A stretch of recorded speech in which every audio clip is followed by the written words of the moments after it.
నమస్కారం. మన గురువు గారికి హృదయపూర్వక నమస్కారములు. మరి ఈరోజు మన పాఠశాలలో చదువుతున్నటువంటి విద్యార్థిని విద్యార్థులకు ఆశ్రమం వారు నోట్బుక్స్ డ్రెస్సెస్ ఇవ్వడానికి మన పాఠశాలకు విచ్చేసి ఉన్నారు. మరి ఈ సందర్భంగా గురువు గారిని వేదిక మీదికి సాదరంగా ఆహ్వానిస్తున్నాం.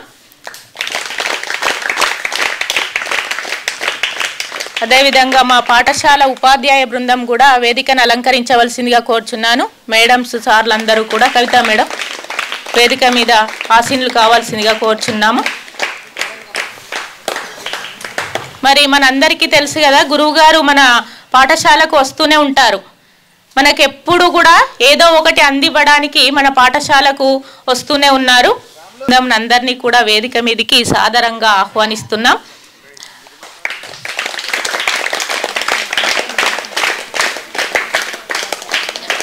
మరి ప్రతి సంవత్సరం కూడా మన పాఠశాలకు ఈ వశిష్ఠ పరంపర ఆశ్రమం వారు మనకు అనేక రకాలుగా సహాయ సహకారాలు అందిస్తూ ఉన్నారు. మరి మనకు యోగా ధ్యానంకు సంబంధించినటువంటి విద్యను అందించడం కావచ్చు, మరి మన దగ్గర ఉన్నటువంటి ఆర్థికంగా వెనుకబడినటువంటి విద్యార్థిని విద్యార్థులకు నోట్బుక్స్ అందివ్వడం కానీ, డ్రెస్సెస్ ఇవ్వడం కానీ, మళ్ళీ లాస్ట్ ఇయర్ మన పాఠశాలకు అన్ని సబ్జెక్టులకు సంబంధించినటువంటి బోధనోపకరణములు, మళ్ళీ బీరువాలు, ఫర్నిచరు ఇవన్నీ కూడా మనకు అందివ్వడం జరిగింది. అంతేకాకుండా మనకు ప్రతి మంగళవారం కూడా పోషకాహారంతో కూడినటువంటి అల్పాహారాన్ని కూడా అందించడం జరుగుతుంది.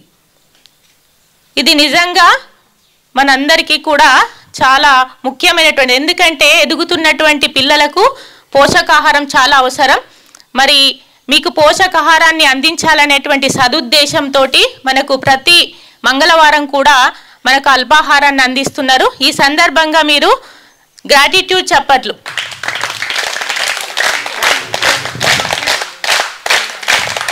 ధన్యవాదములు గురువుగారు, మాకు అనేక రకాలుగా సహాయ సహకారాలు అందిస్తున్నారు. మరి మా విద్యార్థుల యొక్క అభివృద్ధిలో మీ యొక్క పాత్ర చాలా ఉంది.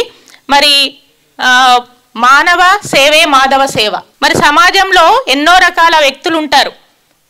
చాలా డబ్బున్న వాళ్ళు ఉంటారు, లేనటువంటి వాళ్ళు కూడా ఉంటారు. మరి కొంతమంది డబ్బున్న వాళ్ళ యొక్క ఉద్దేశం డబ్బును పోగు చేసుకోవడమే వాళ్ళ యొక్క ధ్యేయంగా ఉంటుంది. కానీ మరికొందరు వాళ్ళు ఆనందాన్ని వెతుక్కోవడం జరుగుతుంది. అలాంటి వారిలో మన గురువు గారు ఉన్నారు. అందుకు నిజంగా మనం చాలా అదృష్టవంతులం. అంతేకాకుండా మన పాఠశాలకు సమీపంలోనే మన గురువు గారి నివాసం కూడా ఉండడం, మనకి ఎల్లవేళలా అందుబాటులో ఉంటూ మా పాఠశాల యొక్క అభివృద్ధిలో నిత్యం పాలు పంచుకుంటున్నటువంటి గురువు గారికి హృదయపూర్వక ధన్యవాదములు. గురువుగారు అందరికీ కూడా పేరు పేరున ధన్యవాదములు. మరి సరే, ఇస్తున్నటువంటి సహకారాన్ని మనం ఏం చేయాలి? దాన్ని సద్వినియోగం చేసుకోవాలి. నోట్బుక్ ఇస్తున్నారు, దాన్ని సద్వినియోగం చేసుకోవాలి. మీరు డ్రెస్సెస్ ఇస్తున్నారు, వాటిని ఏం చేయాలి? సద్వినియోగం చేసుకోవాలి. అంతేకాకుండా వారు చేస్తున్నటువంటి ఈ సహాయ సహకారాలను మీరు స్ఫూర్తిగా తీసుకొని జీవితంలో స్థిరపడ్డ తర్వాత ఎంతో కొంత ఇలాంటి కార్యక్రమాలు చేసి సమాజ సేవలో పాల్గొనాల్సినటువంటి అవసరం కూడా ఉంది. ఎందుకంటే నేటి బాలలే రేపటి పౌరులు. మరి రేపు మీరు భవిష్యత్తులో మంచి స్థానంలో స్థిరపడి మీరు ఎంతో కొంత మీ ఉన్న దాంట్లో ఇతరులకు సహాయం చేసేటువంటి మంచి గుణాన్ని అలవర్చుకోండి. గురువుగారిని స్ఫూర్తిగా తీసుకోండి. ఇటువంటి కార్యక్రమాలలో మీరు కూడా పాలు పంచుకోవాలి భవిష్యత్తులో. ఎందుకంటే మన భారతదేశంలో ఎంతోమంది పేదవాళ్ళు ఉన్నారు. ధనికులు కొంతమంది ఉన్నారు, పేదవాళ్ళు ఎక్కువగా ఉన్నారు. మరి వాళ్ళ యొక్క స్థితిగతులను మార్చాలంటే ఎంతో కొంతమంది ముందుకు రావాల్సిందే. మరి మీరు ఇప్పటి నుంచే ఇతరులకు సహాయం చేసేటువంటి గుణాన్ని అలవర్చుకోవాలి. అప్పుడే మన సమాజం కూడా బాగుపడుతుంది. మరి ఇటువంటి కార్యక్రమాలు చేపడితేనే మన సమాజం కూడా, మన దేశం కూడా అభివృద్ధి చెందుతుంది. మరి ఈ సందర్భంగా మన పాఠశాలకు ఇచ్చేసినటువంటి గురువు గారిని మా విద్యార్థులను ఉద్దేశించి ఒక మంచి సందేశం అందించాల్సిందిగా గురువు గారిని కోరుచున్నాను. శ్రీ గురుభ్యో నమః. మీ అందరికీ తెలుసు, కొద్దిగా నాకు మాట్లాడడం అసౌకర్యం ఉంది. అందువలన ఇంతకుముందు చాలా ఫ్రీగా మాట్లాడేవాడిని. ఇప్పుడు కొద్దిగా కథంతో మాట్లాడాల్సి వస్తుంది. అయినప్పటికీ ఈ ఆశ్రమం ద్వారా ఈ గ్రామంలో ఉన్న 2 స్కూల్స్కి,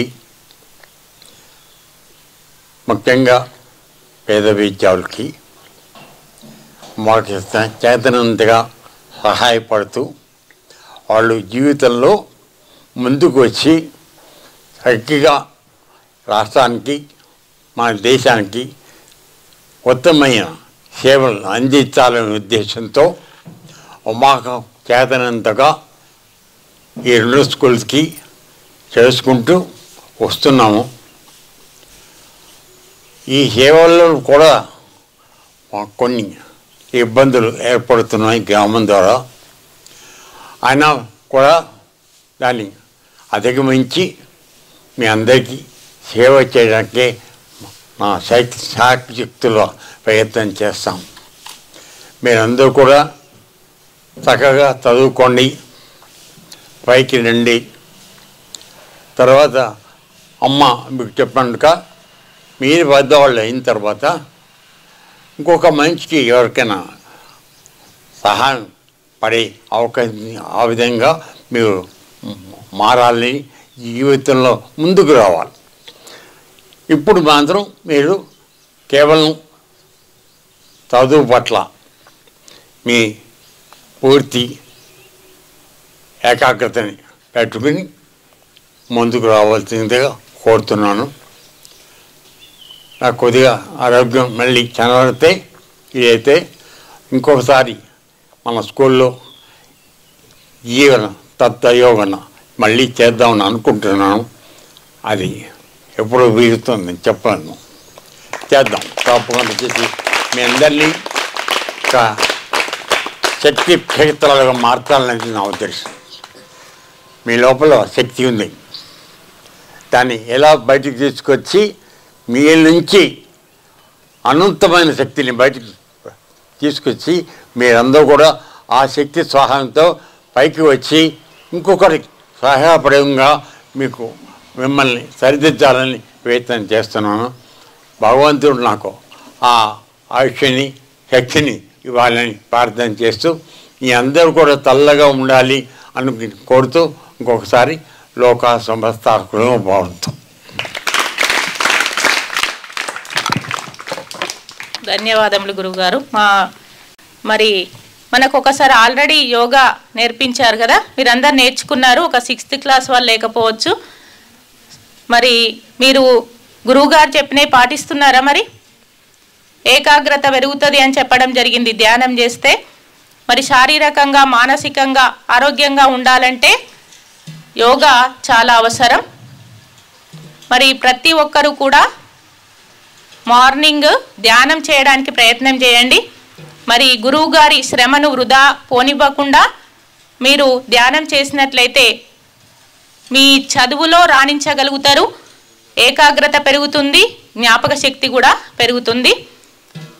మరి మా విద్యార్థులు మీరు చెప్పినటువంటి అంశాలను పాటిస్తారు. ధన్యవాదములు గురువుగారు. గురుగారికి పాదాభివందనాలు మరియు అక్కడ వచ్చినటువంటి అందరికీ ధన్యవాదాలు. సభపైనటువంటి నా తోటి ఉపాధ్యాయులకు, నా ముందు చిన్నారులకు, చూడన్నా ఆశ్రమం నుంచి వచ్చేసి ఇప్పుడు మనం చెప్పినట్టే ఎన్నో చేసిన కార్యక్రమాలు, ఆ కార్యక్రమాలు చేసిన తర్వాత వాళ్ళకు ఎప్పుడు వస్తుంది ఆనందం చెప్పండి?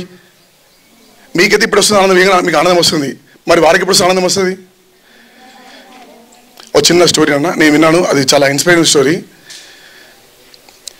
మనకు టీవీలో ఇస్తుంటారు ప్రవచనాలు, ఎక్కువ ఎవరు ఇస్తుంటారు తెలుగులో? చాగంటి, మరి ఇంకోరు గరికపాటి. విన్నారా? మనం ఒకసారి చాగంటి కోటేశ్వరరావు వెళ్తున్నారట కారులో, ఇంకా బయలుదేరలేదు, ఇంటికి బయటకు వచ్చాడు. బయట ఎక్కడో ఉన్నాయి ప్రవచనాలు. ఇట్లా బయట రాగానే ఒక ఆవిడ వచ్చింది, ఒక యువతి, ఒక 24 years ఉంటాయి అమ్మాయికి. గురుగారని నమస్కారం చేసింది. సరే నమస్కారం వెళ్ళిపోతున్నానని. ఆగండి గురుగారు ఒకసారి మీతో మాట్లాడంటే, లేదమ్మా నాకు బయట చాలా పనుంది, ప్రవచనాలని చెప్పాలి, వెళ్ళాలి అన్నాడు. లేని ఒక్క విషయం మీతో మాట్లాడాలి. లేదమ్మా వెళ్ళాలంటే ఆమె పట్టుబడితే సరే చెప్పమ్మా అని అంటాడు. గురుగారు మీరు చెప్పే ప్రవచనం చాలా అద్భుతంగా ఉంటాయి, నేను చాలా ఇన్స్పైర్ అయిపోయినా మీ ప్రవచనం అంటే. ఆగిపోయింది గురుగారు. నేనేం చెప్పినా నీకేం అర్థమైంది, నువ్వు ఇన్స్పైర్ అయిపోయింది, నువ్వే ఇష్టం, అసలు నీ వృత్తి ఏంది అని అడిగినాడు ఆ అమ్మాయిని. నేను డాక్టర్ వృత్తి చేశానండి, నేను MBBS పూర్తి చేశాను. నేను ఒక 3 years నుండి నేను ఒక ప్రభుత్వ ఆసుపత్రిలో పనిచేస్తున్నాను. మీరు ఒక మాట చెప్పారు, మాధవ సేవే మానవ సేవనా తప్పి చెప్పినా మరి చెప్పలేనా, మానవ సేవయే మాధవ సేవ అని చెప్పారు. నేను ఏస్తున్నా అంటే నా ఆసుపత్రికి వచ్చే అందరూ కూడా చదువుకుని వాళ్ళే, ఊళ్ళకి వస్తారు. అందులో రోజుకు దాదాపు 25 నుండి 30 మంది వ్యక్తులకు సీరియస్ ఉంటుంది. వాళ్ళకి ఎక్కడ బెడ్ ఎక్కడ జీన్ కావాలి, ఏ డాక్టర్ సంప్రదించాలి, ఎట్లా ఫామ్ ఫిలప్ చేయాలి, ఎక్కడ గోళ్ళు ఉచితంగా ఇస్తారు తెలియదు. నేను చాలా షార్ప్గా ఉండి రాగానే వాళ్ళని క్యాచ్ చేసేసి ఆ బెడ్ మీద కూర్చోండి, ఆ డాక్టర్ వెళ్తాను, డాక్టర్ పిలిపిస్తాను, వాళ్ళ గోళ్ళు ఇస్తున్నాను, వాళ్ళ ఫామ్ ఫిలప్ ఇస్తున్నాను. రోజు ఈ విధంగా నిరంతరం శ్రమిస్తూ 30 మందికి నేను సమయంలో అంటే వాళ్ళు రాగానే వాళ్ళకు కావలసిన వైద్య సదుపాయాలు వచ్చే విధంగా కష్టపడుతున్నాండి. అలా చేయడం వల్ల చాలామంది ప్రాణాలు నిలిచాయి. తెలుసు, మనకు పాము వస్తారు, రాగానే వాడు ఫామ్ ఫిలప్ అని మర్చిపోతాం కంపల్సరీ. ఇలాంటివి ఉంటాయి కాబట్టి నేను ఆ సీట్లో కూర్చోకుండా వాస్తవానికి నా వృత్తి అలా కూర్చొని వచ్చిన వాళ్ళకి చెప్పాలంతే. కానీ ఆ విధంగా కాకుండా రోజుకు నేను పనిచేసే 10 గంటలు మొత్తం కూడా ఇటువంటి వ్యక్తులకు సాయం చేస్తున్నాను అని చెప్తున్నాడు. అప్పుడు అక్కడ ఉన్న వ్యక్తి ఎవరు, చాగంటి. ఒక్కసారి నేను ఎంతవరకు ఏమనుకున్నానంటే 40-50 వ్యక్తులు మాత్రమే వింటారు వచ్చిన ప్రవచనాలు, 24 ఏళ్ళ అమ్మాయి వింటుంది. అప్పుడు చాలా ఆనందం అనిపించింది నాకు.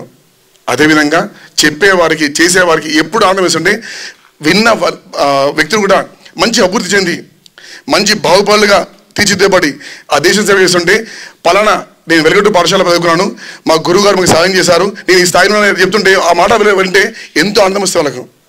కాబట్టి మనం అందరం కూడా చేసిన సేవల్ని మనం తీసుకుంటాం కన్నా మనం కూడా భవిష్యత్తులో ఆ విధంగా సేవ చేసి ఆ గురువు గారికి మన ధన్యవాదాలు తెలుసుకుందాం. ధన్యవాదాలు. టీవీ చూస్తారు కదరా మీరు, చూస్తూ ఉంటాం మనం, సమాజంలో ఎన్నో వింటూ ఉంటాం, చూస్తూ ఉంటాం. అందులో మంచిని గ్రహించాలి, మళ్ళీ చెప్పినటువంటి వాటిని అందులో మంచి విషయాలను పాటించాలి. జీవితంలో పాటిస్తే అప్పుడు మన జీవితం బాగుపడుతుంది, మళ్ళీ సమాజం కూడా బాగుపడుతుంది. అంటే మంచి వ్యక్తులు ఎక్కువ మంది ఉన్నట్లయితే సమాజం బాగుపడుతుంది. ఇప్పుడు సమాజంలో ఎన్నో చూస్తూ ఉన్నాం మనం, ఎంతోమంది ఎందరినో మోసం చేయడం, అనేక రకాలుగా దౌర్జన్యాలు ప్రతిరోజు మనం పేపర్లో చదువుతూ ఉన్నాం. మరి అటువంటి వాళ్ళ సంఖ్య తగ్గాలి అంటే కొంచెం నైతిక విలువలు అనేటివి కూడా చాలా అవసరం. మరి పాఠశాలలో మీరు ఎన్నో నైతిక విలువలని తెలుసుకుంటారు, వాటిని పాటించినట్లయితే మీరు వ్యక్తిగతంగా అభివృద్ధి చెందుతారు, మరియు సమాజం కూడా అభివృద్ధి చెందుతుంది. మరి ఇలాంటి గురువుగారులు మనకు చాలా ఆదర్శవంతం. వాళ్ళని ఆదర్శంగా తీసుకొని వాళ్ళ మార్గంలో మనం నడవాల్సినటువంటి అవసరం ఉంది. ఇప్పుడు పీట్ సార్ చెప్పినట్టుగా తను విన్నటువంటి వాటిని ఆచరణలో చూపించింది ఆ అమ్మాయి. అంటే ఆ విధంగా ప్రతి ఒక్కరూ చేసినట్లయితే సమాజం ఎంతో బాగుపడుతుంది. కాబట్టి మీరందరూ కూడా మంచి విషయాలను గ్రహించండి, వాటిని ఆచరణలో పెట్టండి. మరి గురువుగారిని చూస్తున్నారు, ఇప్పుడే చెప్పిండ్రు మీరు, అనారోగ్యంతో ఉన్నప్పటికీ కూడా, సరిగా మాట్లాడలేకపోయినప్పటికీ కూడా మీకు ఏదో సందేశం ఇవ్వాలని చెప్పేసి అంతసేపు నిలబడి మీకు సందేశాన్ని ఇవ్వడం జరిగింది. ఎందుకంటే మీరు బాగుపడాలనేటువంటి ఒక మంచి ఉద్దేశంతో. అంటే విద్యార్థుల బాగోగులే తన యొక్క ఆశయంగా పెట్టుకున్నారు. కాబట్టి మనకు అనారోగ్యంతో అంటే ఆరోగ్యం సహకరించకపోయినప్పటికీ కూడా మన పాఠశాలకు వస్తూనే ఉన్నారు, మీకు సందేశాలు అందిస్తూనే ఉన్నారు, అనేక రకాలుగా సహాయ సహకారాలు కూడా అందిస్తున్నారు. వారికి హృదయపూర్వక ధన్యవాదములు. మరొకసారి గ్రాటిట్యూడ్ చప్పట్లు. మళ్ళీ ఇంకొక మాట కూడా చెప్పారు, ఆరోగ్యం సహకరిస్తే మళ్ళీ ఒకసారి మీకు యోగాను అందించడానికి గురువు గారు సిద్ధంగా ఉన్నారు. నిజంగా మన అదృష్టం. మరి ఆ దేవుడు గురువు గారికి ఆరోగ్యాలు ఇచ్చి మనకు యోగా విద్యను అందించే విధంగా తయారు చేయాలి. గురువు గారిని మళ్ళీ ఆరోగ్యంగా తయారు కావాలని మనసారా ఆకాంక్షిస్తున్నాను.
ప్రతిసారి మాదిరిగానే నేడు కూడా పేద విద్యార్థులైనటువంటి విద్యార్థులకి మనకు బట్టలు డొనేట్ చేయడానికి పూనుకున్నటువంటి గోకులాశ్రమ ట్రస్ట్ వారికి ఫస్ట్ ధన్యవాదాలు తెలియజేస్తూ నేటి కార్యక్రమానికి విచ్చేసినటువంటి గురువు గారికి పాదాభివందనాలతో కార్యక్రమానికి అధ్యక్షత వహించాల్సిందిగా మన పాఠశాల ప్రధానోపాధ్యాయులు రాజేష్ సార్ గారిని కోరుతున్నాను.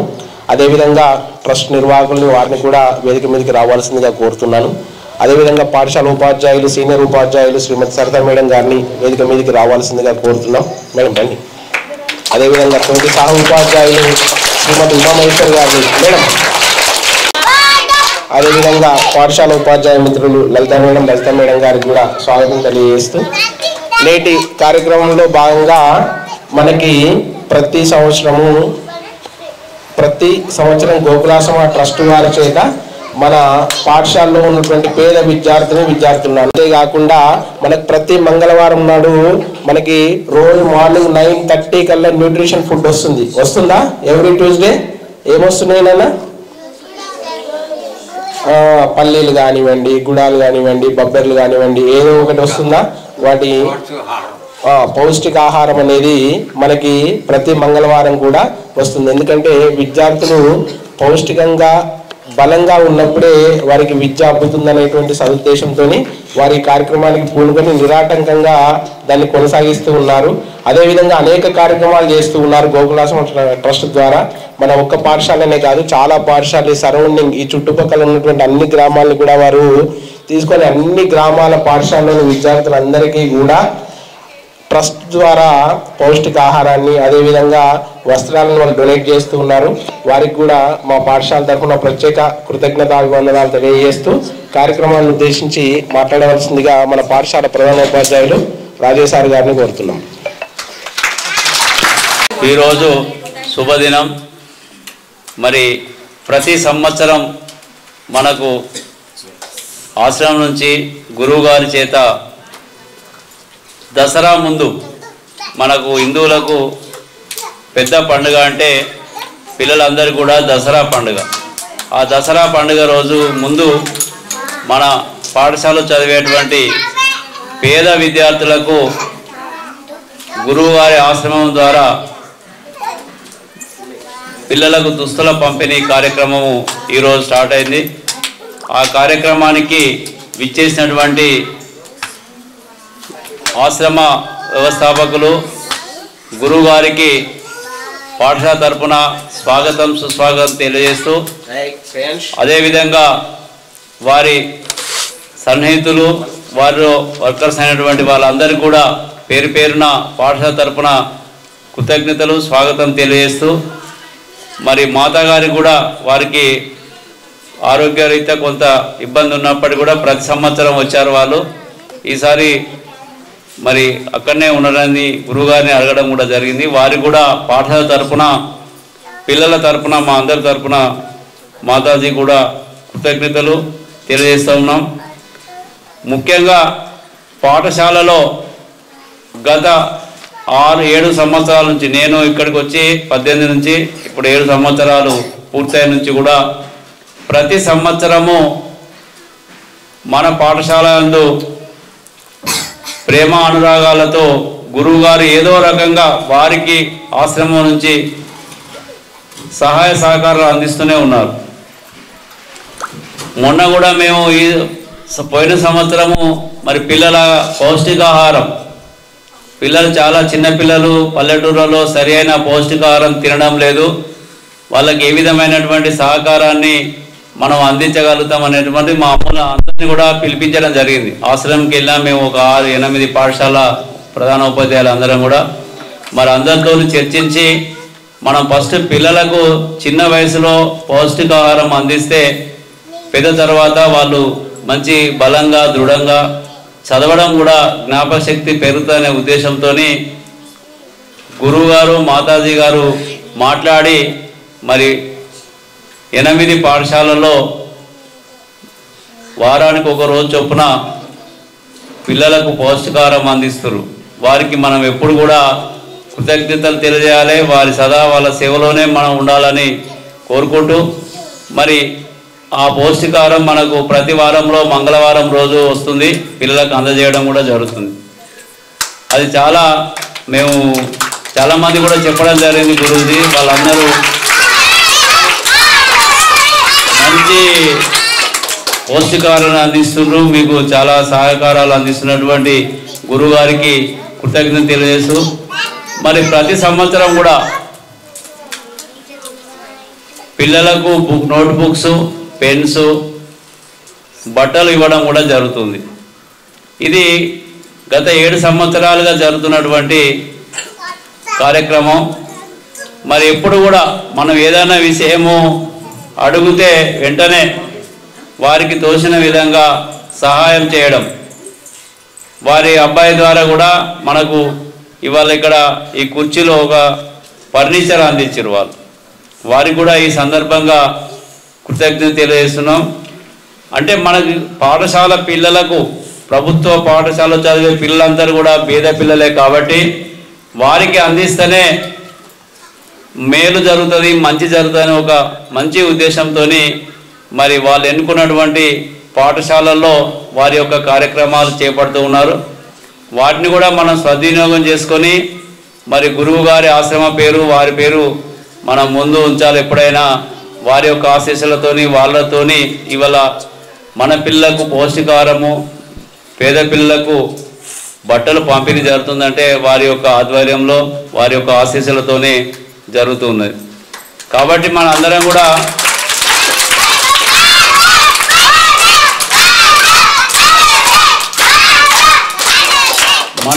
కూడా మరి గురువు గారు మనకు పౌష్టికాహారం ఎందుకు అందిస్తారు అనేది ఆలోచించాలి.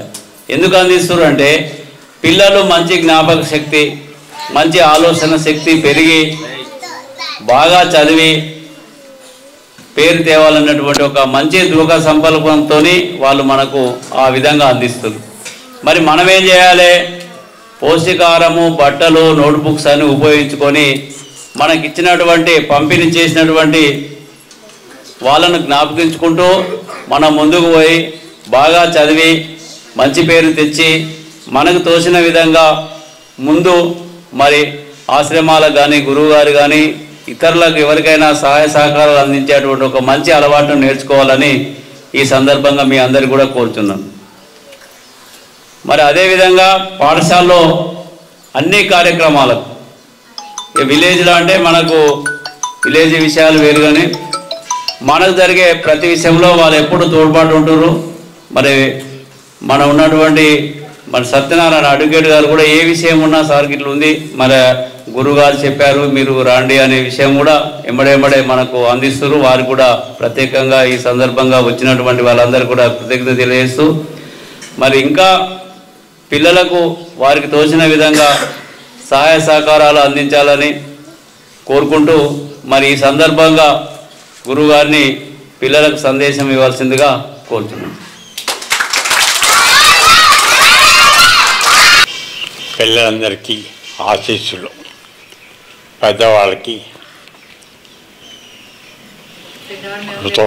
శుభాకాంక్షలు. మాట సరే రావడం లేదు, కొద్దిగా అర్థం చేసుకుంటున్నాను. ఈ 2 స్కూళ్ళకి మేము చేస్తున్నాము. మా హెడ్ మాస్టర్ గారు అన్ని వివరంగా చెప్పడం జరిగింది. మా ఉద్దేశం మా ఆశ్రమం ప్రాంతంలో ఉన్నటువంటి 2 స్కూళ్ళలో చదువుకునే పిల్లలకి మాకు చేతనంత విధంగా సహాయం చేస్తూ వాళ్ళు పైకి రావడానికి మేము సహాయపడదామని ప్రయత్నం చేస్తున్నాం. అది అందులో భాగంగానే ఈరోజు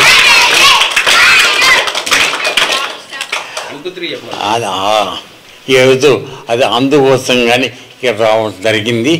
మీకు పండగ ముందుగా బట్టలు అందించి మనతో పాటు పండగ సంతోషాన్ని పంచుకోవాలనే ఉద్దేశంతో ఇక్కడికి వచ్చాం.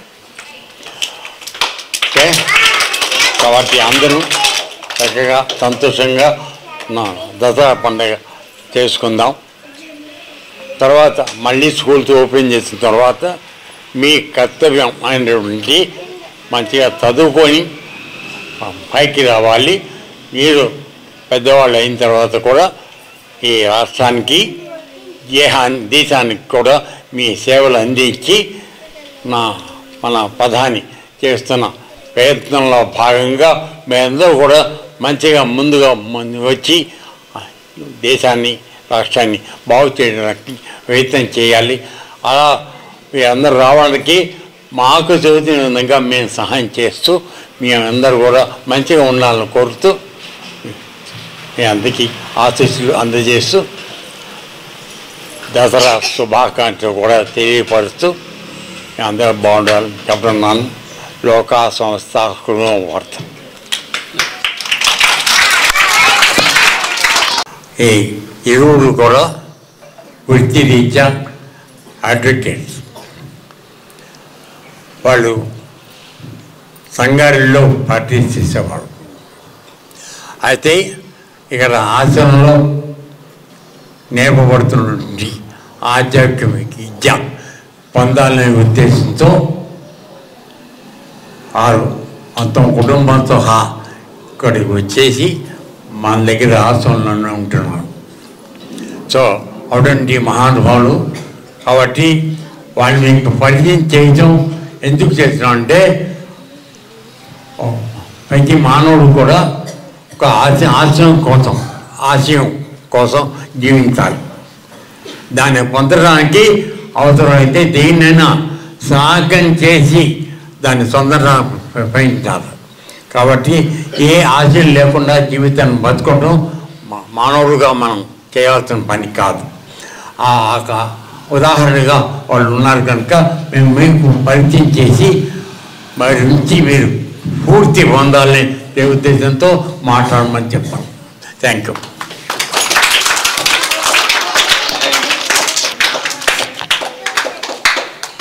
శ్రీ గురుభ్యో నమః.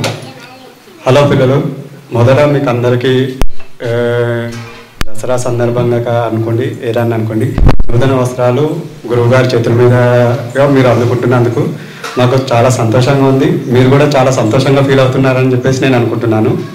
హ్యాపీయా అందరూ న్యూ డ్రెస్ వేస్తున్నందుకు? హ్యాపీ. మనము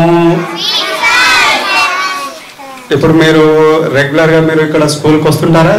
రోజు డుమ్మ కొడతారా? వస్తారుగా. మీరు ఇక్కడ ఎలాగో గురువులు మీకు పాఠాలు నేర్పిస్తారు, అది నేర్చుకుంటారు. దాంతోపాటుగా మీరు మీ తల్లిదండ్రులు చెప్పే మాటను వింటారా? పొద్దున మీరు మీ తల్లిదండ్రులకు రెస్పెక్ట్ టువర్డ్స్ పాదాబంధనం చేసే వాళ్ళు ఎంతమంది చేతండి? ఓ గుడ్, ఎవ్రీబడి. చాలా బాగుంది, సంతోషం, చాలా సంతోషం. అలాగే మీ గురువులు చెప్పే విద్యను నేర్చుకుంటూ మీరు మంచి విషయాల పట్ల అవగాహన ఏర్పరచుకొని మీరు మీకోసము మీ కుటుంబం కోసమే కాకుండా ఈ సమాజం కోసం కూడా మీరు మీ వంతు కృషిగా మీరు పెద్దయ్యాక మీ సమాజం బాగు కోసము మీరు కూడా మీ వంతు కృషి చేయాలని చెప్పేసి మా అందరి ఒక మంచి ఆలోచనతో మేము ముందుకు వస్తున్నాము.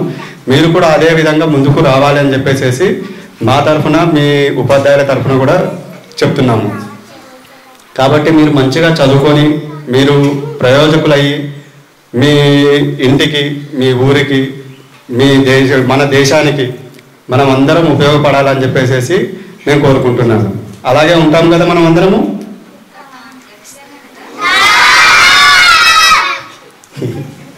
Okay, thank you. మరి మీరు అంత దూరం నుంచి వచ్చి ఇక్కడ గురుగారి ఆశ్రమం తీసుకొని ఉండడం అనేది చాలా సంతోషకరమైన విషయం. మీరు సదా మీ సేవను వారికి ఉపయోగించడం ఆ భగవంతుడు మీకు కూడా అన్ని విధాల సహకరిస్తారని కోరుకుంటున్నాను. మనము డిస్ట్రిబ్యూషన్ అనేది చేస్తారు. దానికంటే ముందుగా కూడా మాకు నిజంగా సార్ ఈ ఆశ్రమం దగ్గర ఉండేసరికి మేము కూడా విద్యార్థులకి మీరు ఇచ్చే పౌష్టికాహారంతో పాటుగా మా వంతు రోజువారీ భోజనంతో పాటుగా మేము కూడా కొన్ని పిల్లలకి సంస్కారవంతమైనటువంటి లక్షణాలు ఉండాలని చెప్పేసి పిల్లలు ఖచ్చితంగా గాజులు వేసుకొని రావాలని, ఆడపిల్లలు రిబ్బన్స్ పెట్టుకోవాలని చెప్పేసి, ఖచ్చితంగా బొట్టు ధరించాలని చెప్పేసి, ప్లస్ మళ్ళీ ఈ మధ్య రీసెంట్గా మేము ఏం చేస్తున్నామంటే ఎవరి బర్త్డే అయినా కూడా పిల్లలది మామూలుగా ఏం చేస్తారంటే పిల్లలంతా చాక్లెట్లు అవి తీసుకొచ్చి పిల్లలందరికీ పంచుతుంటారు. ఆ చాక్లెట్స్ కానీ ఆ జంక్ ఫుడ్ కానీ తినద్దనే ఉద్దేశంతో పిల్లలకి చిక్కీలు ఇవ్వమని చెప్పేసి పాఠశాలకి 2 బుక్స్ డొనేట్ చేయమని చెప్పాం. ఒక 100 రూపాయల కాస్ట్వి 2 బుక్స్ డొనేట్ చేయండి పిల్లలకి. అట్లా ఎంతమంది బర్త్డే అయితే అంతమంది ఒక 1 ఇయర్ లోపే మనకు ఒక 50-60 బుక్స్తో ఒక చిన్న లైబ్రరీ ఏర్పడుతుందని చెప్పేసి మేము ఆ విధంగా పిల్లలందరికీ కూడా మేము బుక్స్ డొనేట్ చేయమని చెప్పాము. Sir it cost only 100 rupees. మామూలుగా పిల్లలు బర్త్డే అంటే వాళ్ళ తల్లిదండ్రులు 400, 500, 1000 రూపాయలైనా ఖర్చు పెట్టడానికి వెనకాడరు, కేక్స్ అని అదని అవన్నీ వద్దని చెప్పేసి మేము ఏం చేసామంటే పిల్లల్ని స్కూల్కి 2 బుక్స్ ఇవ్వండి, చాక్లెట్ ఇచ్చే ప్లేస్లో చిక్కీలు ఇవ్వమని చెప్పాం సార్. చిక్కీలు ఇవ్వమని చెప్పాం. పిల్లలు దాదాపుగా అందరు అట్లాగే చేస్తున్నారు ఇప్పుడు ప్రజెంట్. మళ్ళీ స్కూల్లో ఎవ్వరు కూడా జంక్ ఫుడ్ తీసుకురావద్దు. జంక్ ఫుడ్ తీసుకొస్తే డైరెక్ట్ డస్ట్బిన్లోనే ఉంటుంది సార్. ఎవరన్నా బలవంతంగా మిస్ అయ్యి పిల్లలు పేరెంట్స్ ఏమైనా తెలిసినా కూడా ఆ జంక్ ఫుడ్ డైరెక్ట్గా ఫస్టే నేను చెప్పాల్సిన పని లేదు, మా పిల్లలే ఎవరో ఒకరు దాన్ని వాళ్ళ దగ్గరికి వెళ్ళి లాక్కొని డస్ట్బిన్లో పడేస్తారు సార్. ఎవరు కూడా జంక్ ఫుడ్ తినరు ఓపెన్ చేసి, ఎందుకంటే ఓపెన్ చేయకుంటే మళ్ళీ దాన్ని తీసుకుంటారని చెప్పేసి ఏం చేస్తాం, ఓపెన్ చేసి దాన్ని డస్ట్బిన్లో పడేస్తాం సార్. అదేవిధంగా మొబైల్ కూడా అవాయిడ్ చేయాలని చెప్తాం, మ్యాక్సిమంగా మొబైల్ కూడా అవాయిడ్ చేయాలని చెప్తాం. సో దానికి ఇన్స్పిరేషన్ ఏంటంటే మీరు మాకు దగ్గరగా ఉండడమే మాకు ఇన్స్పిరేషన్ సార్. మీరు చేసే కార్యక్రమాలు మేము చూస్తుంటాం. మేము వచ్చి కూడా 1 year అవుతుంది ఇక్కడికి. లాస్ట్ టైం మేము వచ్చిన కొత్తలోనే మీరు పౌష్టికాహార ప్రోగ్రామ్ స్టార్ట్ చేయాలని చెప్పేసి ఒక 6 స్కూళ్ళ హెడ్ మాస్టర్స్ని గౌరవనీయులు విద్యాశాఖ అధికారి గారిని పిలిచి మీరు మీటింగ్ పెట్టినప్పుడు ఆ ఎన్విరాన్మెంట్ చూడగానే అర్థమైపోయింది, అరే మా పిల్లలు కూడా ఇక్కడ ఇంత మంచి ఏరియా ఉంది, ఇంత మంచి భక్తులు ఉన్నారు. మీరు ఆ స్థలాన్ని ఎంచుకోవడానికి కారణం ఏంటో మాకు తెలియదు, కానీ ఆ స్థలంలో మీరు ఉన్నందుకు మేము కూడా కొద్దిగా నిబద్ధతతో ఉండాలి, మా పిల్లలకు కూడా కొద్దిగా సంస్కార విలువలు నేర్పాలి అని చెప్పేసి మేము కూడా అట్లా ఆ ప్రయత్నం దిశగా వెళ్ళాం సార్. కొంతవరకు సక్సెస్ అయ్యాం. జంక్ ఫుడ్ అయితే అసలు ఉండదు మా స్కూల్లో. And as well as birthday అయితే బుక్స్ ఇవ్వడం స్టార్ట్ చేశారు సార్. ఇప్పుడు అంటే మేమే బుక్స్ కొనుక్కొస్తాం, కానీ దాని అమౌంట్ మాకు పే చేస్తారు 100 rupees. ఆ అమౌంట్ పే చేస్తే మేము బుక్స్ తీసుకొచ్చి పెడతాము. ఆ రోజు ఏం చేస్తాం, మేము మామూలుగా ప్రేయర్లోనే ఆ డొనేట్ చేసినటువంటి వాళ్ళకి బర్త్డే విషెస్ చెప్పించి ఆ బుక్స్ డొనేట్ చేశారని చెప్పేసి చెప్తాము. సో మ్యాక్సిమంగా కేక్స్ కానీ అట్లాంటివి, క్యాండిల్స్ ఊదడము అట్లాంటివి చేయకమనే చెప్తాము. సరే ఇంటి దగ్గర ఏం చేస్తారనేది మనకు తెలియదు, కానీ సో మొత్తానికైతే ఆ విధంగా కొద్దిగా పరివర్తన తీసుకురావాలన్న ఆలోచన మా పాఠశాలలో చేస్తున్నాం సార్ ఇప్పుడు. Sir thank you sir. మీరు మా పాఠశాలను ఎంచుకొని మా విద్యార్థులకి, పేద విద్యార్థులకి వస్త్రాలు దానం చేయడము అనేది నిజంగా అభినందించాల్సిన విషయం. ఇలాగే ఈ కార్యక్రమాలు మరింత కొనసాగాలి.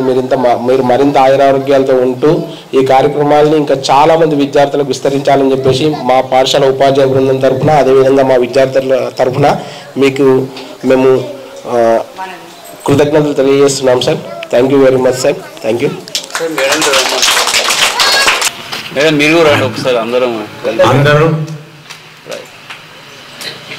బామ్మలు తాతలు మీరు ఉన్నారు కాబట్టి ఒక్క విషయం మమ్మల్ని అడుగుదామని ప్రయత్నం చేస్తున్నాం. గత సంవత్సరం నుంచి మీ అందరికీ పౌష్టికాహారం అందించబడుతుంది. మరి అది తీసుకున్న తర్వాత ఏమన్నా మార్పు వచ్చిందా, బాగున్నారా, లేక ఏం మార్పు లేదా? మీరు చెప్పండి, మీ టైటిల్ కాదు, తినేవాళ్ళు మీరు కనుక మీరు చెప్పండి. అవి తీసుకుంటే మీకు ఆరోగ్యంగా ఉందా, బలంగా ఉన్నారా లేదా అది చెప్పండి. ఎవరైనా 2 ముగ్గురు చెప్పండి. వెళ్ళారు పౌష్టిక ఆహారం తినడానికి బలంగా ఉన్నాను, యాక్టివ్గా ఉన్నాను. పౌష్టిక ఆహారం ఇస్తున్నందుకు గురువుకి వందనం. గురువుకు దండం పెట్టు. నాకు పౌష్టిక ఆహారం అందిస్తున్నందుకు గురువు గారికి కృతజ్ఞతలు. పౌష్టిక ఆహారం ఇచ్చినప్పటి నుంచి నేను బలంగా ఉన్నాను, ఆరోగ్యంగా ఉన్నాను. బాగా చదువుకున్నావా? అలాంటి పేద విద్యార్థులకి మీరు పౌష్టిక ఆహారం అందిస్తున్నందుకు థ్యాంక్స్.